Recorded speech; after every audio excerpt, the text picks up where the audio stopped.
Thanks for clicking on Wayne.com. I'm glad they didn't hear our Oh, most man, recent I'm really glad conversation. they didn't hear that. Yes. You and I both would be looking for a We job. could do like a whole DVD of the pre-show Pre-show stuff. outtakes. Yeah. But Oh, man, we'd all get fired. know We'd have to change our names, go into witness protection. It'd be terrible. But it's nice to be in a good mood, and you're in a good mood if you're a Komets fan because you're up 2-0 against the Cincinnati Cyclones, and survived what could have been a rough Saturday night. And two great games. I mean, just fun games to watch. Very high intensity. It's just amazing to me how much different is playoffs to regular season. I mean, there's just no comparison at all. When you take a look at Saturday's game, let's start there. A 4-3 win, 86 minutes of hockey. We're talking double overtime. The captain, Jamie Shaftsma, comes in and wins it. How momentum builder was that for the rest of the series for the Komets, do you think, to win in the fashion that they did in Game 1? Oh, I thought it was a big one. And I'll tell you why. And it wasn't so much for the rest of the series, but it really gave them a leg up on Sunday. You could tell early Sunday both teams were gassed. I mean, they didn't have nearly the speed, the intensity, just the wits. I mean, they weren't as sharp mentally, you could tell. But the Komets got the first goal, and then that really helped. You know, and Michael Hauser just picked him up and carried him. Power play, penalty kill. Things that we have harped on over the last couple of months, things that Gary has harped on over the last couple of months. He was real happy to answer that question yesterday. Yeah, they gave up 2 of 4 Saturday. We said if they gave up more than like one power play goal a game, it almost, because the games are so much closer in the postseason, that would be dangerous to do. But they gave up 2 on the penalty kill and still won. That's why they had to play 2 extra periods. I mean, it really is. I mean, again, if you can button that down, you can save yourself a lot of time and grief, and they weren't able to do that. And then Cincinnati got one yesterday, which was really a 6-on-4, and they are very good in front, very, very good in front.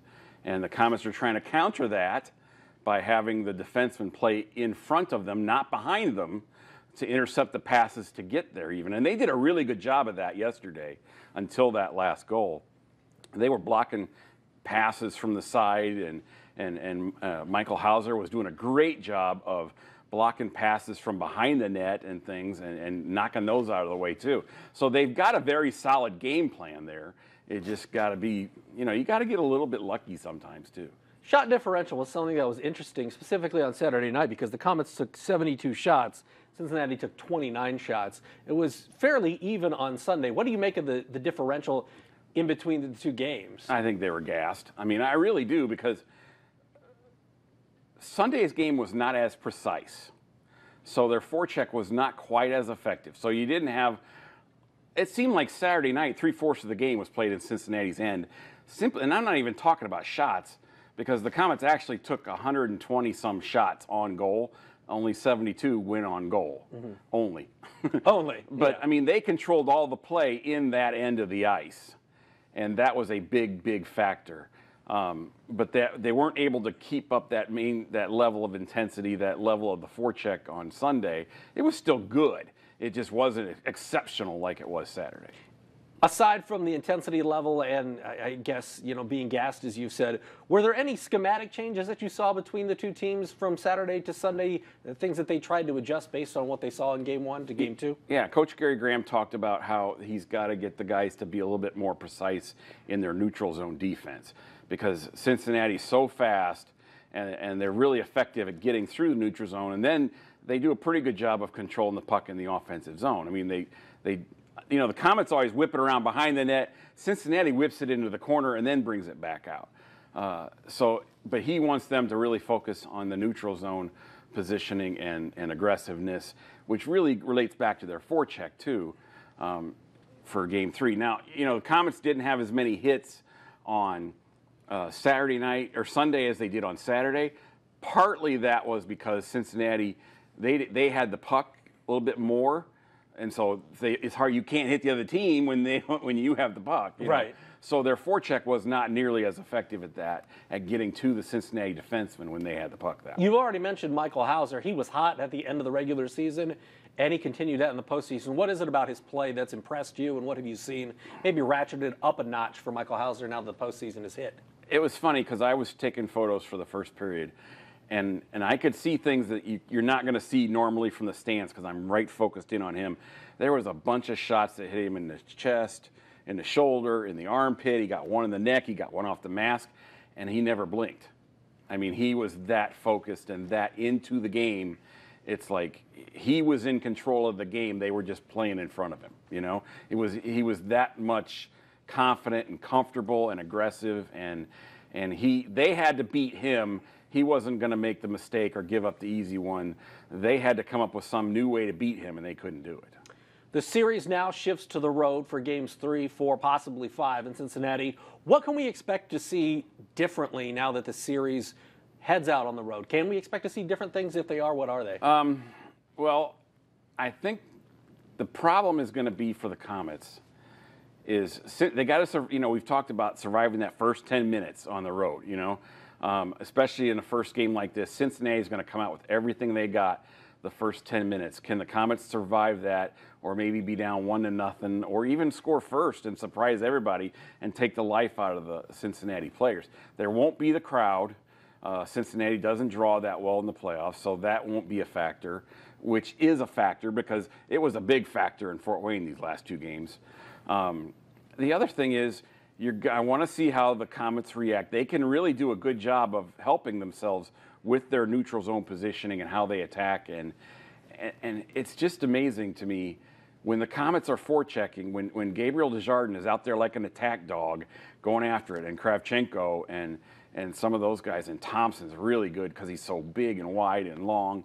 You know, there's not really an ECHL defense that knows how to handle them when they're really flying and really on the forecheck. Roster-wise, do you expect any moves? Cincinnati to add some guys, the Komets to add some guys. Where are they at in terms of roster stability? Cincinnati added a couple guys yesterday.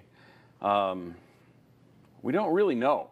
You know, this is the bad part of being an affiliate, because neither team knows what their affiliate in the AHL is planning.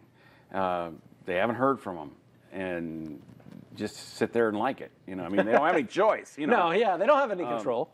I talked to a bunch of the Komets guys that are hurt yesterday, and they all said that if absolutely necessary, they could go. I mean, if it was the finals, they'd be going. But they're not ready. They're not 100%. You know, a couple of them haven't had contact in practice, so they don't know how you'd react to that. They're skating hard, but they're just not quite there yet. So I think what the 2-0 lead did is it bought them another game or 2 to sit until they're absolutely needed, because you know they're going to be needed later. These guys, somebody else is going to get hurt, and they're going to need them. So the Komets only skated with 15 skaters yesterday instead of the usual 16, and they won, which makes yesterday's win even bigger. I mean, it just again shows you how good Michael Hauser was. But yeah, I really don't expect to see anybody new Major Thursday. roster changes. I don't. I mean, and they haven't heard from Tucson on Tinulin at all. So, what are some of the things, if you're Gary, are you focusing on practice, at practice, you know, today, Tuesday, Wednesday, maybe Thursday skate around, that you're really trying to improve upon, really focusing on this week as the series does shift to Cincinnati? Well, the first thing is giving them rest. They didn't come in for a pregame skate on Sunday, so he let them sleep in. That paid off. They're off today.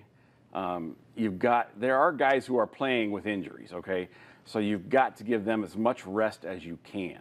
I have a feeling they'll have a lengthy practice tomorrow to go over some things like the neutral zone positioning, like we talked about. They'll probably have a much better scouting report on Jonas Johansson, the goaltender for Cincinnati. They'll look at more of what Cincinnati's doing on the power play. That'll be a big emphasis. It'll be specific things like that, and maybe it won't all be on the ice too. Maybe it'll be some video too. But the most important thing is probably rest, because the rest of it you can do off a video or off a chalkboard. It might just be get loosened up tomorrow. You know, make sure your legs are ready for the week. Yeah. And just, you know, give the goalies some shots. It'll probably be a pretty basic practice, I would imagine. Final question for me: what are you most looking forward to about the remaining part of this series? Because we've already seen 2 good hockey games. Yeah, I want to see the Komets cut down on their penalties. They haven't been outrageous. They've been in the offensive, or they've been in the defensive zone for the most part, so I'm happy about that.